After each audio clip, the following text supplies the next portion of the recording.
Jean-Michel Ribes, est-ce que vous savez... Non mais c'est complètement idiot. Demander à un homme de savoir s'il sait, c'est comme demander à un fourreur s'il fourre ou à un homme de pouvoir s'il peut. On veut tous que qui peut puisse et donc que ce qui se sait se sache. Et vous êtes un homme de savoir et un homme de pouvoir, un homme de culture donc à la française. Ce qui vous permet, les jours ouvrables, d'être un arbitre des talents de la scène et les autres jours de vous lever tard et de mauvaise humeur. Bon, je voulais savoir, non pas si vous savez, mais ce que vous savez. Oui, avoir accès à votre data, à votre intimité neuronale. Si j'en savais autant que vous, je serais un oiseau en vol, un cheval au galop, un cri jeté en diagonale, un patin qu'on roule à son voisin avant de le remettre sur ses roulettes. Si vous avez compris le sens de ce début de chronique, appelez-moi. Je l'ai dit, j'ai tout à apprendre. J'ai utilisé un algorithme aléatoire pour faire un peu expérimental, un peu Topor, un peu Monty Python. Et puis, je voulais surtout vous plaire, en fait. Vous flatter et surtout pas avoir d'emmerde avec vous. La saison tire à sa fin, alors savoir vivre, tact, etc., quoi.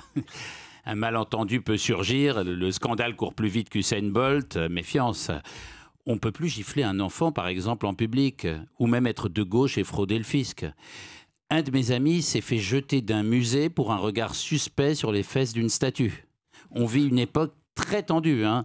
On vous prête des intentions, mais jamais d'argent. Ça, tout le monde accuse, sauf Émile Zola, qui était quand même le seul à savoir vraiment bien le faire. Je voulais commencer ce texte comme ça.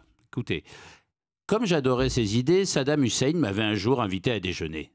Mais enfin, j'aurais dû m'expliquer sur mes fréquentations, mes choix politiques, comme vous d'ailleurs avec Topor, et qu'il m'aurait fallu attendrir le public avec des anecdotes. Par exemple, cette nuit terrible où Saddam, tout mignon, m'avait réveillé pour me prier d'aller lui chercher un verre d'eau.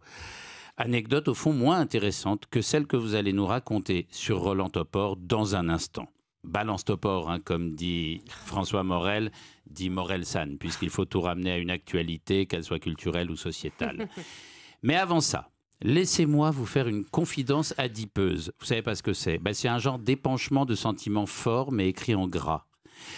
Je vide régulièrement le disque dur qui me sert de cerveau. Oui, je vais pas laisser ma part au robot quand même. Et, à ma surprise, j'y retrouve à chaque fois les épisodes de Merci Bernard, de Palace, les mémoires d'un vieux con de Topor, le souvenir de vous deux chez Castel et l'excitation qui précède la plupart des spectacles vus chez vous au Théâtre du Rond-Point. Et vous, et là vous allez voir que je vous tends une perche dans la meilleure fibre de verre, que reste-t-il dans les filets de votre mémoire qui ne passe jamais entre les mailles, à part bien sûr le prénom de votre femme et la marque de votre chauffe-eau? Alors Jean-Michel Ribes. Merci. Qu'est-ce que vous répondez à Ariel? Pardon? Est-ce que vous répondez quelque chose à Ariel? Je pense que je ne peux pas lui répondre parce que d'abord, il ne m'a pas posé de questions. Si. Si. Ah si, je vous ai demandé ce qui restait vraiment, vraiment toujours dans votre disque dur. Dans votre ma mémoire mémoire. Ouais. Je crois qu'il reste en premier lieu les gens que j'aime et avec qui j'ai partagé des expériences de combat, de résistance ou de solidarité. C'est bien. C'est déjà pas mal. Ils vont être très contents. Europe